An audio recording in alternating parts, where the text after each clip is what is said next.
अस्सलाम वालेकुम।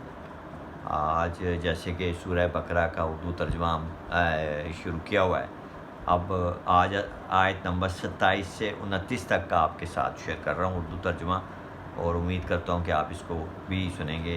बेशक अल्लाह ताला बहुत रहम करने वाला, नहायत मेहरबान है।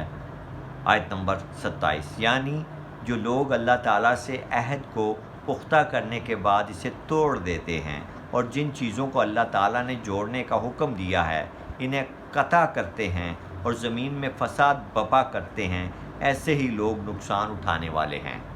आयत नंबर 28, लोगो तुम अल्लाह ताला का इनकार कैसे करते हो, हालांकि तुम मुर्दा मादूम थे तो इसने तुम्हें ज़िंदा किया, फिर वही तुम्हें मौत देगा, फिर ज़िंदा कर देगा, फिर इसी की तरफ तुम्हें पलट कर जाना है। आयत नंबर 29, वही तो है जिसने ज़मीन में मौजूद सारी चीज़ें तुम्हारी खातर पैदा की, फिर आसमान बुलंदी फ़ज़ाए बसीत की तरफ मतवज्जो हुआ तो 7 आसमान उस्तवार कर दिए, और वो हर चीज़ के मुतल्लिक़ खूब जानने वाला है।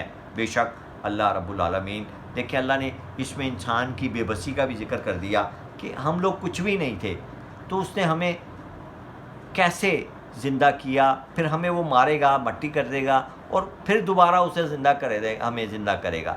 तो जब हम नहीं थे तो उसने हमें ज़िंदा कर दिया, कुछ भी नहीं थे। तो जब हम थे तो उसको दोबारा उठाने में हमें क्या मुश्किल पेश आ सकती है।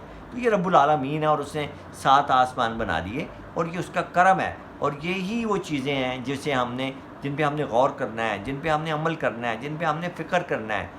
और अगर हम दिल से इन चीज़ों पर ईमान लाते जाएंगे तो इंशाअल्लाह अल्लाह पाक हमें आज भी वही ईमान से सरफराज फरमाएगा जो ईमान हमारे नबी के दौर में उनके सहाबा कराम और लोगों को अता फरमाया था। अल्लाह पाक हम सबको ज़िंदगी गुजारने का तरीका सलीका और करीना अता फरमाया। आमीन।